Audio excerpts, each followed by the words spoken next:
Shalom. Sore ini kita akan bersama-sama membaca firman Tuhan yang terambil dari kitab Yesaya pasal 63 ayat 15 sampai ayat yang ke-16. Yesaya pasal 63 ayat 15 dan 16 kita akan baca. Saya mulai ayat 15 lalu jemaat menjawab 16. Pandanglah dari sorga dan lihatlah dari kediamanmu yang kudus dan agung. Di manakah kecemburuanmu dan keperkasaanmu? Hatimu yang tergerak dan kasih sayangmu. Janganlah kiranya engkau menahan diri. Ayat 16.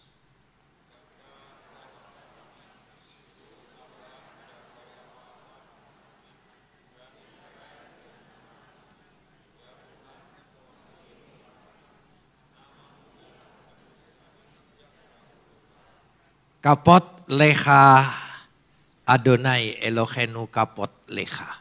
Segala kemuliaan ya Adonai Tuhanku, kemuliaan bagimu. Saudara yang dikasihi Tuhan, banyak sekali gambarannya bahwa Tuhan Khalik langit dan bumi, penguasa semesta alam, pencipta segala sesuatu, dan Dia adalah Bapa, dan kita adalah anak-anak. Hubungan bapak dan anak adalah hubungan yang paling mendalam, yaitu menggunakan segala rasa dari pikiran, perasaan, semua energi. Itulah hubungan bapak dan anak. Hubungan yang sangat sensitif atau sangat PK. Ya, bahasa Indonesia yang benar PK bukan peka. Saudara, jadi bacanya harus gaya Batak, PK gitu. Jadi hubungan yang begitu erat sekali. Tapi digunakan oleh Tuhan kepada kita. Jadi kalau kita datang ke gereja sebagai gambaran, ya itu adalah rumah Bapa secara simbolis yang ada di tengah-tengah dunia ini. Jadi sekarang saudara berada di rumah Bapak. Kalau anak di rumah Bapak selalu nyaman. Kenapa? Karena merasa punya hak sebagai anak. Jadi setiap orang percaya diberi kuasa untuk menjadi anak. Dia punya hak. Karena anak itu bukan lancang tapi punya rasa memiliki karena itu bapaknya. Maka anak kalau ke rumah bapak berani buka kulkasnya, mau melihat makanannya, dan apa yang suka dia bisa ambil, itu anak. Beda kalau bapak ke rumah anak. Tidak ada bapak yang berani buka kulkasnya. Saudara, itu beda. Jadi kita datang ke gereja itu adalah kembali ke rumah bapak. Disitulah tempat engkau mengadu, memohon, mencurahkan isi hatimu. Ya, minta nasihat, dihiburkan kembali, dikuatkan kembali. Ada pemulihan, ada pengampunan, ada janji, ada berkat. Apalagi Bapak kita kaya. Tentu kita tidak akan kekurangan apa-apa. Jadi jangan hanya karena sekedar ke gereja itu beribadah. Tapi ke gereja adalah sebuah kerinduan untuk bersekutu dengan Bapa di sorga. Katakan amin. Ya, jadi kita ingin bersekutu dengan Dia. Karena itu Tuhan sediakan hari spesial buat persekutuan itu. Dia berhenti dari segala pekerjaannya pada hari ke-7. Yaitu disebut hari perhentian. Saya ucapkan lagi, hari perhentian. Dan itu penting arti hari perhentian. Artinya hari itu kita beroleh semacam rest area, istirahat. Untuk dipulihkan kembali. Dipulihkan, dikuatkan, dan beroleh segala sesuatu termasuk pengampunan. Karena untuk melanjutkan hidup hari Senin dan selanjutnya. Saya tidak berbicara hari ke-7 itu Sabtu atau Minggu. Karena Tuhan tidak pernah punya kalender untuk dibatasi Senin, Selasa, Rabu, Kamis, Jumat. Karena dia limitless, di luar segala ikatan waktu. Jadi hanya untuk menunjukkan kepada kita dalam satu minggu itu dia memberikan waktu untuk hari perhentian bersekutu dengan kita. Itulah kebutuhan kita. Jadi saudara jangan merasa kewajiban di dalam menjalankan ibadah pergi ke gereja. Tapi kebutuhan kita. Kita butuh waktu beristirahat dengan Tuhan. Untuk beroleh pemulihan, pengampunan, kekuatan, semangat yang baru. Amin. Dari situ kita bersekutu bersama. Bacaan kita tadi adalah kitab Yesaya. Kalau saudara baca sepintas memang saudara bisa melihat kata-katanya. Pandanglah, lihatlah, di manakah gerangan kecemburuanmu, hatimu. Janganlah kiranya engkau menahan diri. Seperti sebuah tuntutan. Sebuah permintaan, sebuah keinginan kepada Tuhan. Tapi dalam sastra Yesaya, ayat-ayat ini berkalimatnya memiliki pembuktian ganda atau pembuktian terbalik. Artinya memang sudah Tuhan buat, sudah Tuhan lakukan, sudah Tuhan tunjukkan, sudah Tuhan buktikan. Tapi memakai bahasa yang terbalik. Seolah-olah ditanyakan tapi sesungguhnya itulah yang Tuhan sudah lakukan kepada kita. Maka kita lihat bersama-sama, coba kita lihat bersama-sama di sini. Bagaimana pada ayat ini, ya kita lihat dulu pada ayat yang ke-15 ini. Ya, coba ditayangkan di situ. Pandanglah dari sorga dan lihatlah dari kediamanmu yang kudus dan agung. Itu dulu, kalimat itu dulu. Pandanglah dari sorga dan lihatlah dari tempat kediamanmu. Ada dua kata, pandanglah dan lihatlah. Dua kata ini berasal dari bahasa Ibrani, habet, pandanglah, lihatlah. Kalau pandang, itu memerlukan akal, pikiran, perasaan. Kalau lihat, berasal kata ra, pakai mata, melihat. Jadi pandanglah dan lihatlah dua kata kerja. Bahasa Indonesia selalu diakhiri dengan kata lah. Artinya itulah yang sudah Tuhan lakukan dengan kita. Pandanglah berarti dia sangat menghargai kita. Kita adalah biji matanya. Kita adalah anak kesayangannya. Kita adalah orang-orang tebusannya. Sangat berharga. Itulah yang dipandang Tuhan tentang kita. Habet. Jadi Tuhan sudah lakukan itu. Itu hubungan yang paling mendalam. Dia menggunakan perasaannya, akal pikirannya, jiwanya. Karena kita ditebus oleh nyawa anaknya sendiri. Jadi kita ini berharga. Ada harganya, dipandang. Orang lain tidak memandang kita, tapi Tuhan sangat memandang kita. Dan kita adalah berharga. Amin. Saudara, imani itu, saudara berharga. Katakan dengan diri kita, saya berharga bagi Tuhan. Bisa berharga. Orang lain boleh melihat engkau sebelah mata, Tuhan memandang dengan hati dan pikiran. Habit itu menggunakan juga inti daripada hati. Kasih sayangnya. Lihatlah, matanya tertuju kepada kita. Dia tidak melepaskan, meluputkan kita. Dia melihat kita, kebutuhan kita, keadaan kita, kelemahan kita, kekurangan kita, segala sesuatunya. Tuhan melihat. Amin.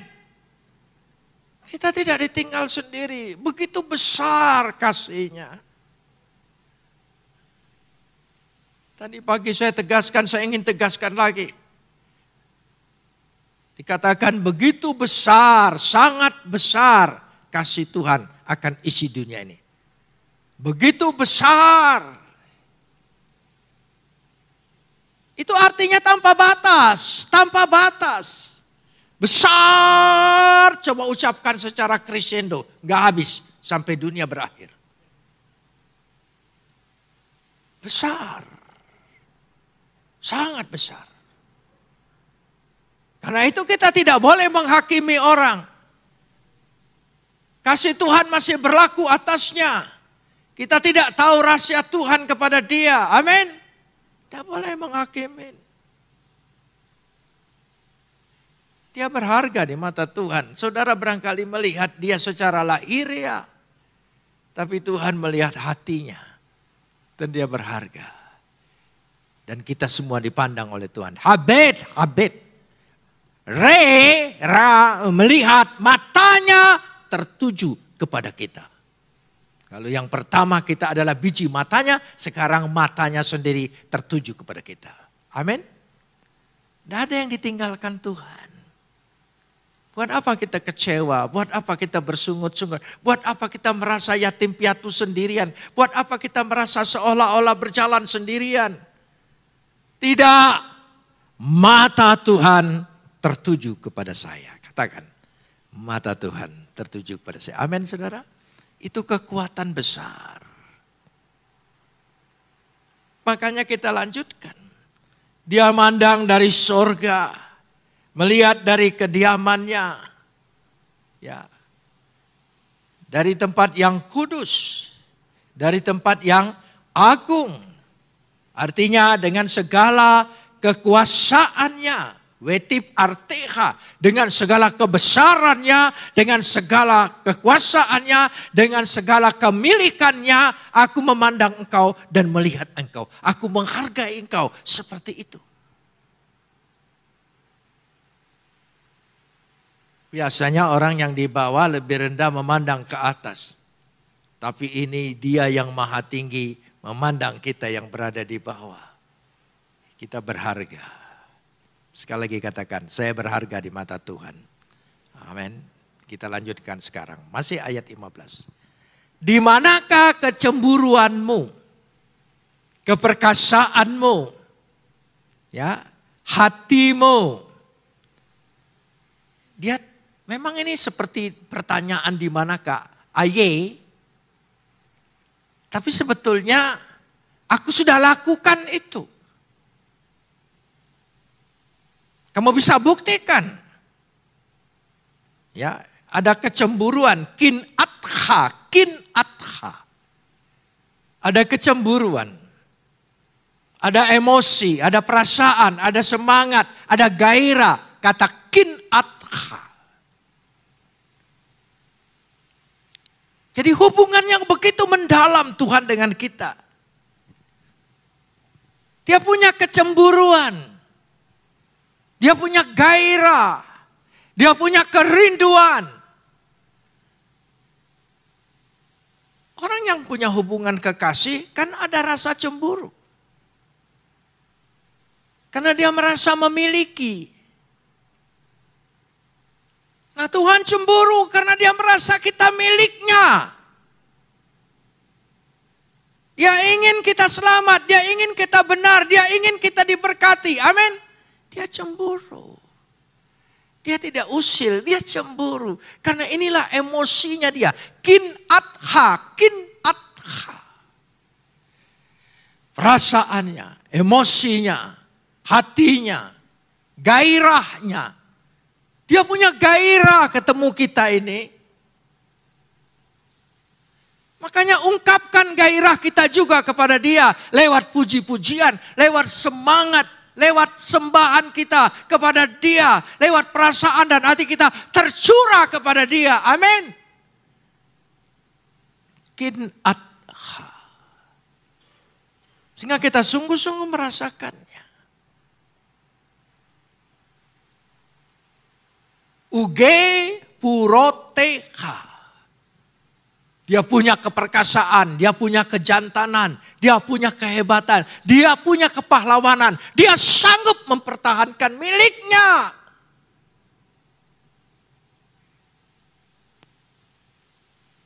Dia tidak akan biarkan kita jatuh, mati binasa. Dia akan pertahankan kita. Karena itu meskipun engkau terseok-seok, kadang-kadang jenuh, kadang-kadang bosan, kadang-kadang katakanlah hampir sudah tidak mau lagi datang kepada Tuhan dan berdoa kepada Tuhan. Tapi secara tidak langsung hatimu selalu didorong untuk percaya dia. Dia tetap pertahankan kita. Amin. Itu kasihnya. Sekali selamat tetap diselamatkan. Dia akan mempertahankan kita kekal selama-lamanya. Beri kemuliaan bagi dia. Ya, itu yang dikatakan di situ. Hamon. Hamon itu raungan, geramnya. Apa itu anak sekarang bilang, gitu. Ada nya gitu. Ada sesuatu. Jadi Tuhan itu sangat sayang sekali dengan kita. Luar biasa. Cuma timbang di perasaanmu, pikirkan ayat ini. Dan saudara akan merasakan getaran-getaran yang selama ini tidak pernah hanya karena beragama dan bertuhan. Tapi lebih daripada itu, engkau punya Bapa. Bapa yang kekal, kasihnya kekal, selama-lamanya kekal, tidak pernah berakhir. Jadi ketika engkau mengucapkan, ya Aba, ya Bapa, perasaannya sendiri bergetar. Dan engkau juga bergetar. Rohmu semuanya tergerak oleh dia. Rohnya dia tergerak. Karena rohnya dia sudah bersatu dengan roh yang kita percaya sebagai anak-anaknya. Amin. Rohnya. Me'eha hatimu. Kata-kata me'eha atau me untuk menunjukkan sesuatu yang paling mendalam. Wirahameiha, kasih sayang. Semata-mata hanya tertuju kepada kita umatnya. Dia tidak pernah memalingkan mukanya. Saya kasih contoh. Waktu Yesus disalib, penderitaan yang amat sangat tiada taranya. Dan saya memandang ketika dia disalib, hampir seluruh makhluk sorgawi berhenti bernapas. Melihat tragedi itu. Bahwa ada anak yang tersalib. Menderita sedemikian rupa. Karena dosa manusia yang harus ditanggung. Saya percaya sorga saat itu penghuninya hening sejenak. Apalagi ketika mendengar perkataan anak ini. Eloi, Eloi, lama sabachthani. Tuhan, Bapa, mengapa kau tinggalkan aku? Apa Bapak menjawab? Tidak. Karena Bapak tidak, kekudusan Bapak tidak pernah kompromi dengan dosa sedikit pun. Saat itu, Bapa di sorga memalingkan mukanya. Meninggalkan anaknya. untuk menanggung dosa. Sekali lagi, saat itu Bapa di sorga memalingkan mukanya. Tapi karena Yesus sudah menanggung itu semua, di dalam Yesus Bapa tidak akan pernah sekalipun memalingkan mukanya dari kita, orang-orang yang percaya, yang ditebus oleh Yesus. Beri kemuliaan bagi Dia. Sekali-kali Dia tidak akan pernah memalingkan mukanya lagi. Jaminannya adalah Yesus yang sudah menebus. Kalau saya renungkan ini dahsyat. Ini bukan soal beragama. Ini soal bukan agama benar atau dan menang atau hebat. Bukan. Tapi ini peristiwa yang tidak pernah terjadi. Kecuali kita ingin mengalami betul-betul kasih Tuhan yang sudah menebus saya dan saudara. Kekal selama-lamanya. Itulah yang diungkapkan di sini adalah kasih sayang. Elai padamu. Artinya bukan hanya padamu dalam arti ini adalah satu-satunya kesayanganku.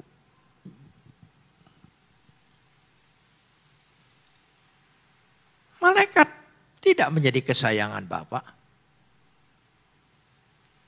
Dia bisa sanggup ciptakan makhluk yang dahsyat-dahsyat. Tidak menjadi kesayangannya. Kesayangannya adalah kita yang percaya di dalam Kristus Yesus. Amin. Kita ini kesayangan. Coba katakan, saya kesayangan Tuhan. Oh, lain. Anak kalau merasa kesayangan orang tuanya, dia bangga dengan dirinya. Dia punya harga diri. Kita punya harga diri. Kita pasti dijamin.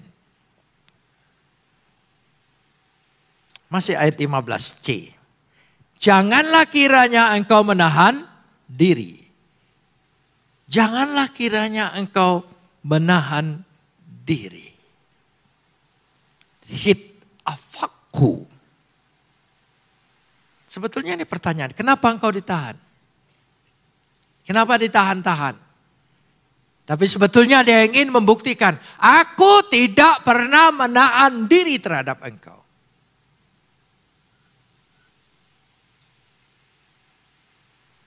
Saya kasih contoh.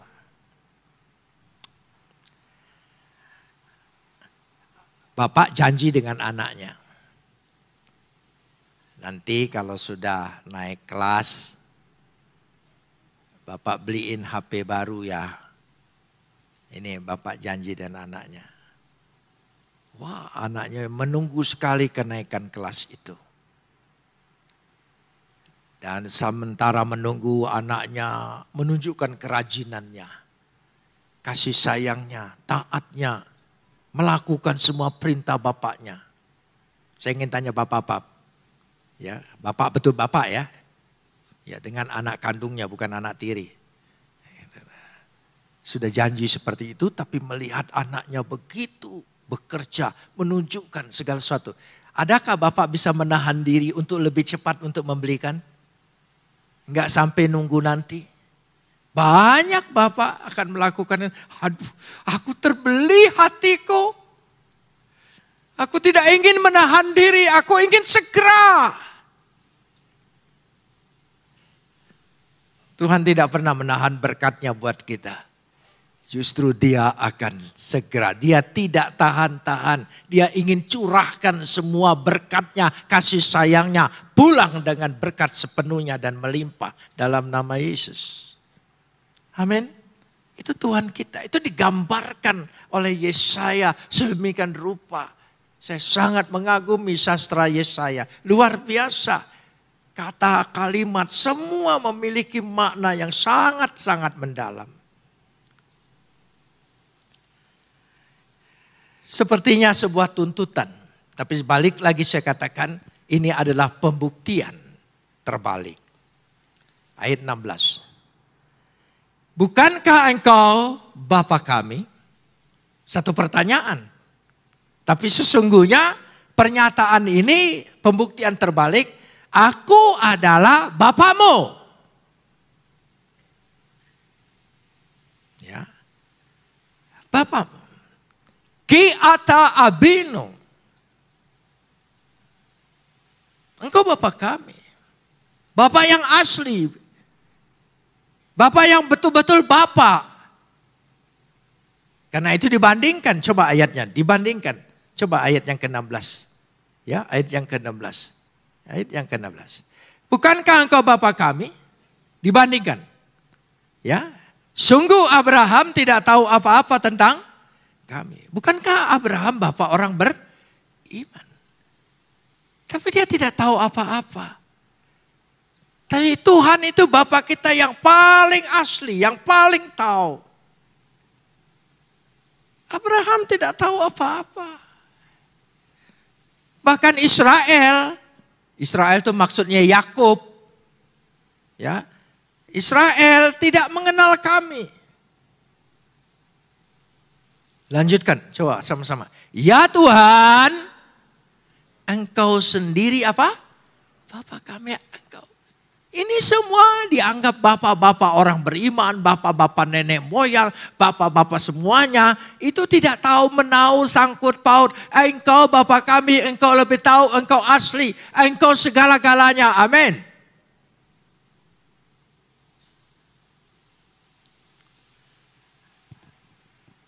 Sehingga dikatakan di sini dengan jelas bahwa sesuatu yang terjadi. Ya Tuhan, Engkau sendiri Bapa kami. Namamu ialah penebus kami sejak dahulu kala. Ata Adonai Abinu. Engkau Tuhan Bapa kami. Go alainu meolam shemicha. Penebus kami sejak abadi. Dikatakan situ. Namamu. Go alainu. Dia sudah menebus kita. Dia mati buat kita. Amin. Ya. Katakan, saya ditebus dari dosa. Jangan terbalik ngomongnya. Ya. Dosaku sudah ditebus, bukan. Kamunya yang ditebus, bukan dosanya. Ya. Ada lagu yang saya benerin. Salibnya, salibnya, selama mulia, dosaku disucikan. Dosa tidak bisa disucikan. Dosaku diampuni, bukan disucikan. Dosa kok pakai suci. Jadi setelah disucikan ada dosa suci gitu. Saudara. Bahasa Indonesia sekarang terjemahan Alkitab diperbaharui. Ya, belilah terjemahan yang kedua dari Lembaga Alkitab. Ya, ada banyak kata-katanya sudah baru semua, bagus. Nggak ada lagi, barang siapa yang percaya tidak akan binasa, nggak pakai barang siapa lagi. Karena barang siapa itu barangnya siapa, nggak tahu kita juga. Kata barang nggak ada sangkut paut di situ. Siapa saja yang percaya tidak binasa, melainkan beroleh hidup yang kekal. Bukan barang siapa, tapi itulah bahasa yang kuno dulu. Gitu. Jadi Tuhan menebus kita, membebaskan kita, mengangkat kita. Dahsyat. Ada sesuatu yang terjadi. Tanpa Dia tidak mungkin itu terjadi. Ya, Dia penebus kita. Ya, Dia Bapa kami. Dan Bapa yang luar biasa karena Bapa dan Anak adalah satu. Saya ajak dulu kita. Ya, sebelum ini saya tanya. Jadi saudara mengimani kita adalah anak-anaknya. Dan Dia adalah Bapa karena Kristus Yesus sudah menebus kita. Dan lewat Dia kita bisa menyapa Tuhan kita, ya Aba, ya Bapa. Bapa kami. Yohanes 5 ayat 17. Yohanes 5 ayat 17. Coba kita lihat bersama-sama. Jadi kita harus sejalan, seirama, seiring. Tapi Ia berkata kepada mereka, Bapakku bekerja sampai sekarang. Tolong sambung. Ya, itu anak. Bapaknya bekerja, anaknya bekerja. Ada pekerjaan. Jadilah saksi di tengah dunia. Kabarkanlah Injil. Amin. Itu kita. Kita ingin mengabarkan itu. Ergazomai, bekerja. Maka disebut ergazetai, saya pun bekerja. Sama-sama bekerja. Karena kasihnya luar biasa. Kebaikannya tidak pernah berakhir. Tuhan itu indah. Tuhan itu baik. Orang boleh merencanakan hal-hal yang jahat. Saya di penjara 6 tahun karena percaya Yesus. Saya selalu berpikir ke depan, bukan lihat saat itu. Ke depan. Saya kasih contoh dulu sebelum ke sana. Kalau saudara pergi ke Jepang, tangga-tangga stasiunnya tinggi-tinggi sekali. Ada yang pakai eskalator, tapi ada juga yang tidak pakai eskalator. Cara naik tangga tuh, ya, saya tidak pernah lihat ke atas kalau naik tangga. Selalu lihat ke bawah. Step, sampai. Kalau lihat ke atas, udah capek duluan, saudara. Jadi jalani hidup itu hari lepas hari, hari lepas hari. Amin. Nanti pertolongan Tuhan itu datang. Dipindahkan lagi, banyak sekali dipindahkan. Terakhir, dijatuhi hukuman 6 tahun karena memang sudah 6 tahun ditahannya. Hari-hari terakhir, bulan-bulan terakhir dipindahkan tempat yang paling susah. Penjara Cirebon. Jadi saya pernah dipindahkan ke sana, itu babak terakhir. Datang ke sana betul-betul dipelonco, digundulin kepalanya. Kasurnya diambil, kasur sudah tipis diambil. Tidak boleh pakai kasur. Pokoknya direndahkan betul.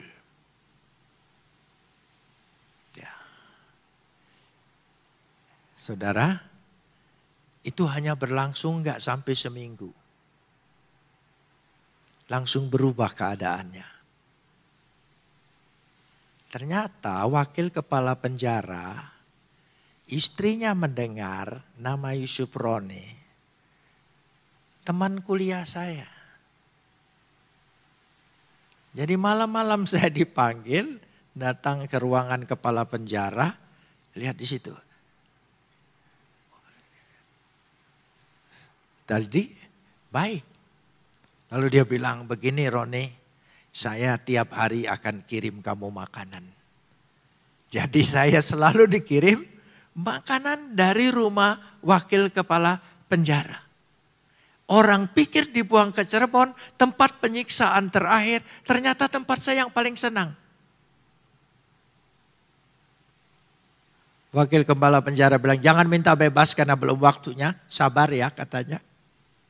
Tapi apa yang bisa saya buat? Dan orang besuk. Bebas. Bawa kue, bawa roti, bawa makanan. Kamar saya itu penuh dengan kaleng roti, black roti.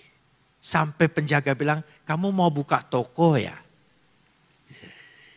Jadi mereka suka datang sore, datang malam, datang pagi, ngopi bersama, makan di situ. Akhirnya kamar saya tidak dikunci. Tadinya dikunci double. Tapi itulah Tuhan. Dia mampu buka jalan. Yang tidak pernah terpikirkan oleh orang. Bahkan oleh saya sendiri, oleh kita sendiri. Tapi jalannya indah dan luar biasa dan tidak pernah terpikirkan. Banyak keajaiban saya alami. Saya tidak gampang menerima sesuatu keajaiban karena maaf saya dibaptis di gereja Metodis orang Protestan. Jadi tidak terlalu diajar yang mujizat-mujizat gitu, enggak. Tapi di tempat yang susah itu saya melihat mujizat-mujizat Tuhan tidak pernah habis-habisnya.